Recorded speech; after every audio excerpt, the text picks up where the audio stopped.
Welcome to Health, Wellbeing and Lifestyle, where professionals in the field inform, educate and inspire the community to be healthier, more balanced and live the lifestyle they love. Our first guest today is Daniella D'Amore, and she's here to discuss the topic of the importance of meditation and its misconceptions. Welcome, Daniella. Thank you, Megan. Daniella, a lot of people have heard of meditation. Why is it positive for individuals to meditate? Meditation's been around a long time, right? I know that there are a lot of people who think that meditation is some kind of trend, it's trendy, everyone's doing meditation, so it's something we should get on board with or whatever. But, it's a 5,000-year-old fad, let's say that. And every culture on the planet has a form of meditation. So there are different types of meditation, and there is a difference between meditation and mindfulness.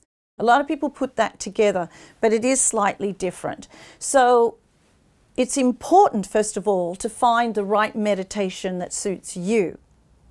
And there are many out there. And when you find what's right for you and you practice that, and it's a regular practice, then you will start to feel, see, sense so many benefits, not only in your physical body, but in your material life, I guess. In your environment, your relationships improve, your health improves, your creativity improves. So many things improve because what meditation helps us to do is to get into that space of calmness, basically. I mean, fundamentally, that's what it does. It helps us to return to a place of calmness, where from that place we can make better decisions for a better life, right? So when we do a lot of meditation, we're not doing it because we want to become better meditators. That's not the purpose of doing meditation. The purpose of doing meditation is just to become better at life. And that's what meditation helps us to do, become better at life. Because then we're not reacting to things, we're responding. Right? And when we come from a response, we're going to make much better decisions that will benefit us. So there'll be also less stress in our life. And as we know, stress causes a lot of, imbalance in our bodies and in our lives. So what I always like to point out is that it is a practice. It's not something you do for a weekend and that's it, I've meditated, I know how to do it, it's all good, I'm good. No, meditation is something that is important to incorporate into your, if not daily life, at least weekly life.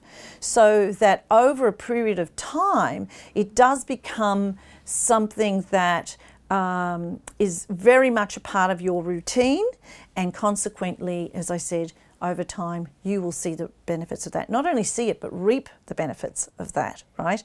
Because, you think about the cultures that meditate every day, for hours of a day.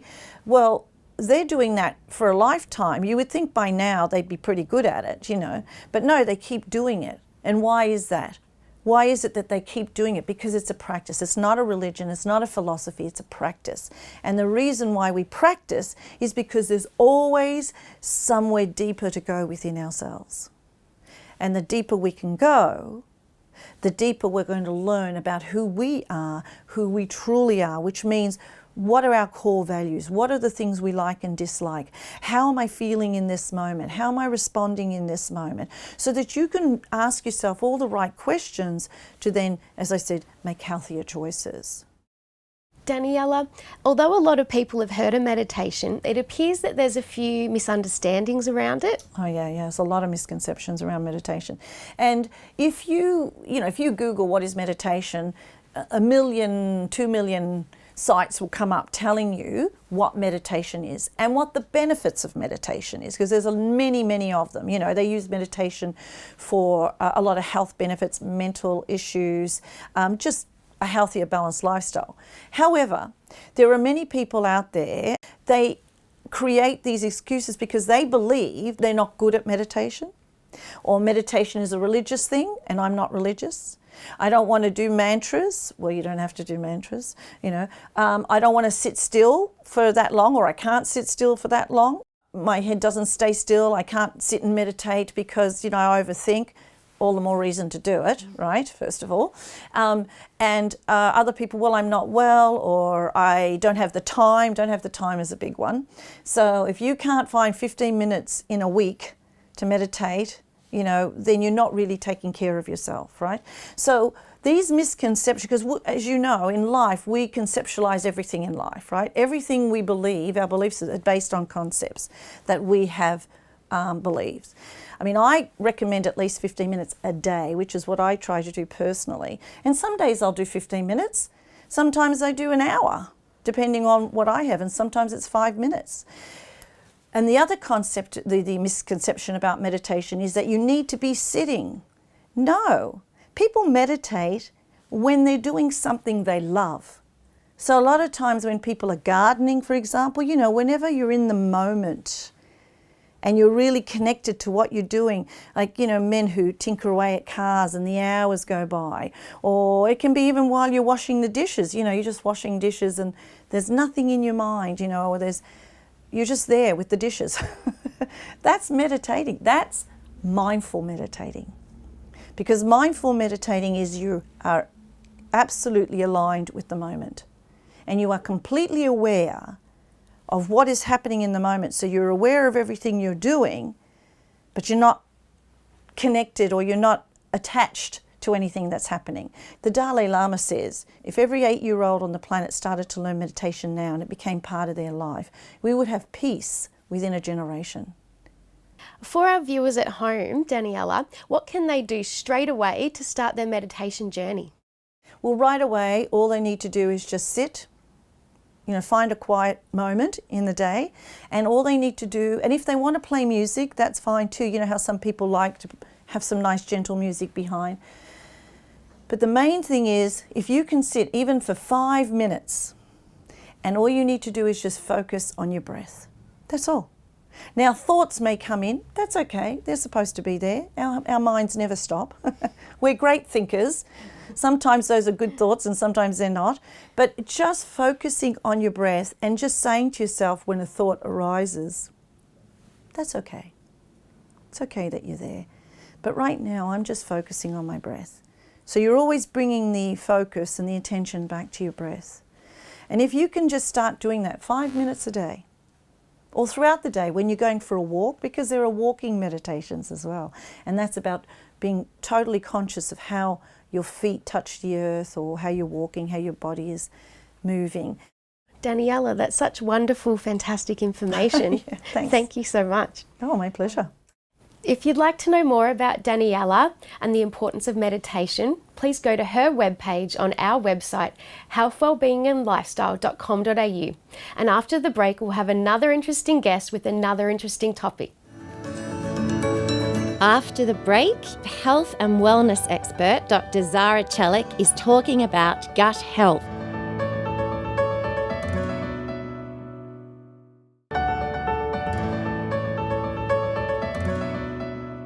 Welcome back, and now we have Dr Zara Celik, an integrative health and wellness expert, and she's talking to us today about gut health. So welcome, Zara. For our viewers, how would they know when somebody's having gut health problems? Yeah, absolutely. So I normally would recommend and encourage people to pay attention to the physical symptoms.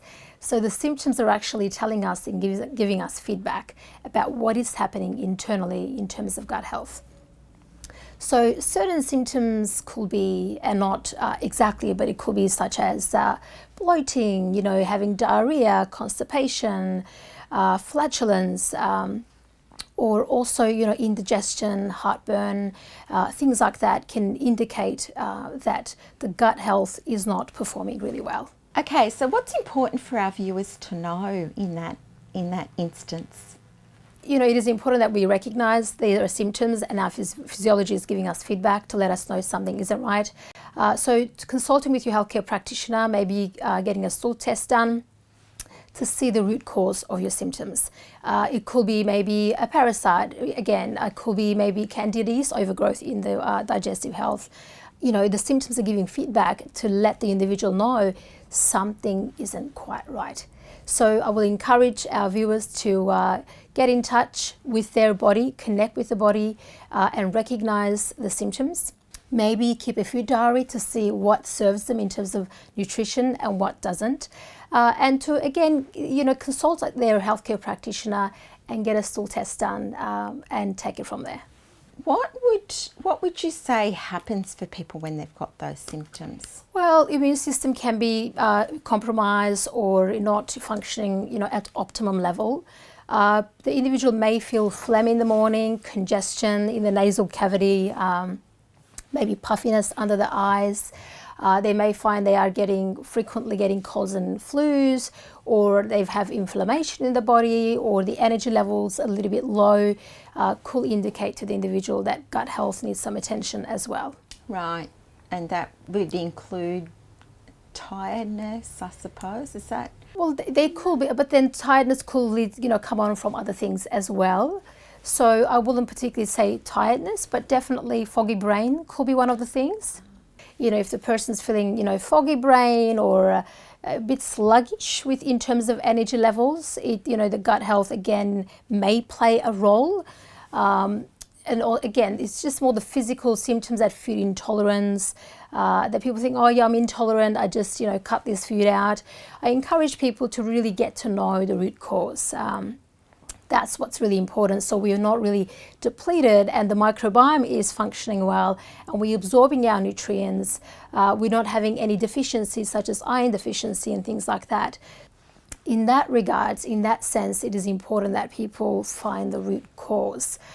So nothing is actually eating our reserves and depleting us from our nutrients.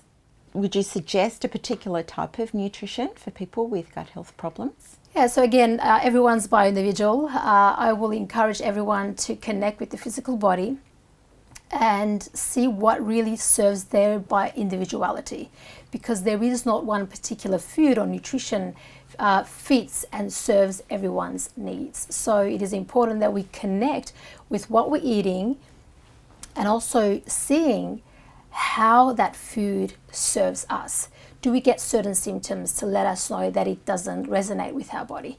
And if that's the case, that may not necessarily serve that particular individual. So by individual diet is what I actually encourage people to get onto. What would be the top tip be for people to bear in mind about gut health? Yeah, so keeping an eye on your stress levels, keeping an eye on how you are eating. Are you practicing mindful eating? Are you swallowing? Are you a quick eater? They all sort of play a role when it comes to taking care of our gut health. Not to eat with emotions is definitely a good tip because we can go with our emotions and start eating, but it may not necessarily be the right thing at that time. So the body may be telling us something else. For example, somebody could be angry or upset, or stress can be a bit heightened, and they may sort of, go and suppress that with eating. And in that state, when we're eating in that stressful state, in that heightened state, the nervous system is not balanced. The parasympathetic nervous system is not active. The autonomic nervous system is imbalance. So if an individual eats in that stressful state, then really they are eating at sympathetic level, nervous system being overactive in overdrive, which doesn't serve the body, which doesn't really serve the digestive health. So I will encourage people to really pay attention to their state when they're eating as well. Do you have any particular advice for our viewers just before we go to break? Absolutely. So connect to see what your body is telling you, and it is important that you pay attention and really respect your body, to really connect, to understand that your body is conveying a message to you and that you do respect your body's needs and you act upon those symptoms. Thank you. And for more information on Dr. Zara and gut health, then please go to her webpage on our website, healthwellbeingandlifestyle.com.au. Next time, Dr. Zara will be back talking to us about how to detox your life. Stay tuned. After the break, barbecue cook and healthy food advocate Sarah Kiryshin will be talking about healthy food for today's busy people.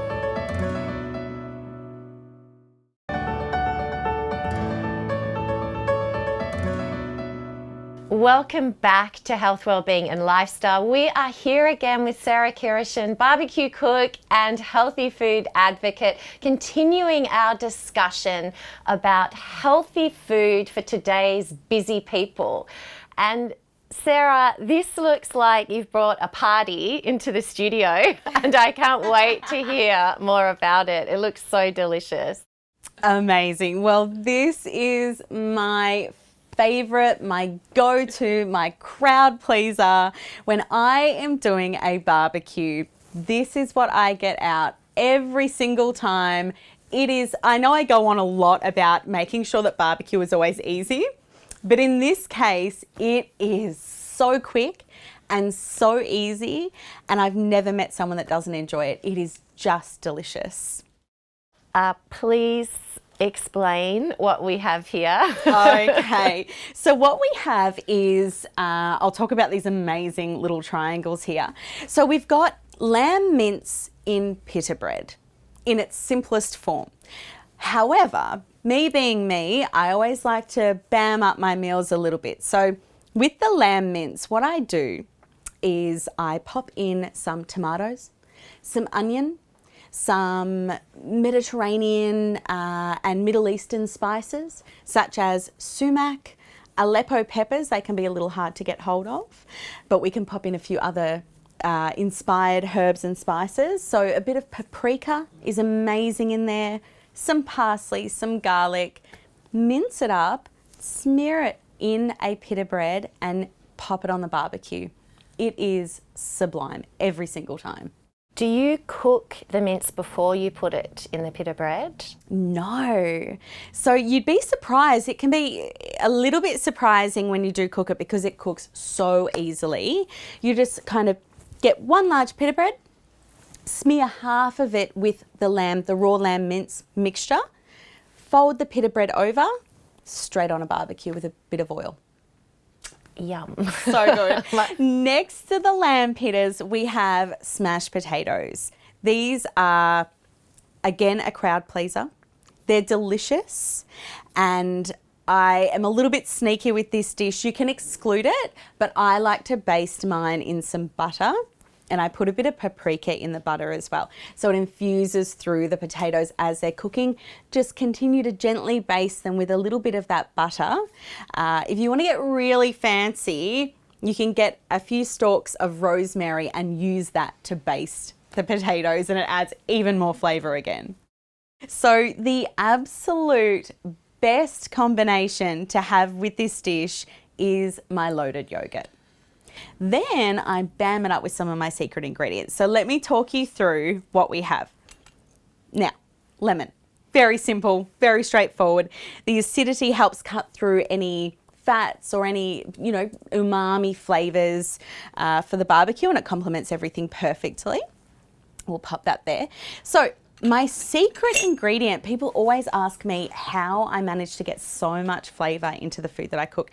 Often I use preserved lemons. They're salty, they're super powerful in flavour, and they just make every dish so much more delicious. So I pop in the preserved lemons. I've got some grated garlic here because, hello, garlic makes everything taste better. Then what I have, this is a combination of 3 herbs. Use whatever's handy. This is mint, parsley and oregano. Dill works absolutely spectacularly in this dish as well. You know what? I love it being super herby, so I'm going to put all of those herbs in. And they will soften and they will infuse the flavour of the yogurt as the days go by. So definitely one to keep in the fridge because it only gets better with time. And then 2 other ingredients. You can actually add quite a few ingredients to this yogurt. This is kind of in its most simplest form. I'm also going to add in some sumac. So sumac is like a Middle Eastern berry. And so they dry it out and they grind it up. And I've also just got some salt in there because, again, everything tastes a lot better when we add a bit of salt, doesn't it? And you pretty much add in a little bit of olive oil and mix it around. The longer you leave it, the better, because the flavours will infuse even more. But I'm sure you are going to try this, and I'm sure you're going to say it tastes amazing just the way it is. But obviously, as you leave it, it'll just keep getting better. So once you've made your yogurt, grab a pita bread, pop a bit of yogurt on there, straight down the hatch. It's amazing. Would you be able to share with us your best entertaining Barbie tips? Okay, so there's so many ways that you can enjoy a barbecue even more when you are entertaining. So for example, with these pitas, you can even get people to make their own if you want. Say, here's a pita bread, pop a bit of mince on there, fold it over and chuck it on the barbie. Otherwise, because it's done so quickly, we've got our friends together, we've got food kind of going on and coming off the barbecue, and it becomes quite a communal situation. And people just, trust me, whenever I do these pitas, people always keep kind of strategically coming back to check in if there's any more. But in terms of you cooking it on the barbecue, it's a social thing, it's an active thing.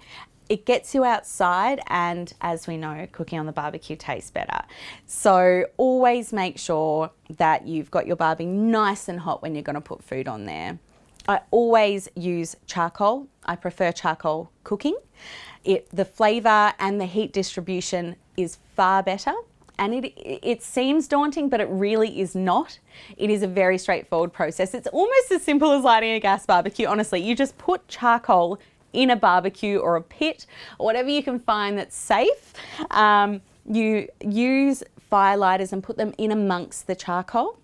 I always use natural firelighters when I am cooking with food or using the fire for cooking with food, because it doesn't taint the taste of the food either. So it's a much better option for you. And then once it's ignited, once the charcoal is white and glowing red, you know you're good to cook.